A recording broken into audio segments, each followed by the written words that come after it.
Frock order करी थी। कहीं कई बार कर चुके थे, इतने सारे सैलरी वाले। हेलो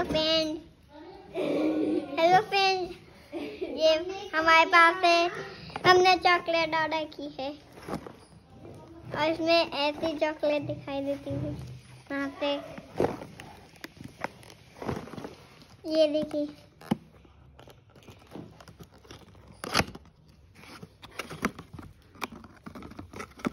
ये क्या कर रहा है?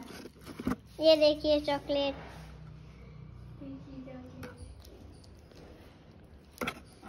और ये आगे से ऐसी तरफ दिखाई देती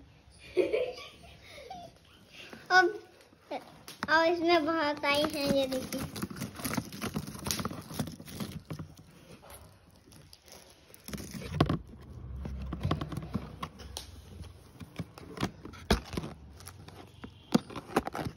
और ये देखिए नहा से भी दिखाई देती है चॉकलेट। ये पार्सल हमने ऑर्डर किया है। ये पूरे के पूरे 150 रुपए लगे। ₹150 लगे हैं गाइस।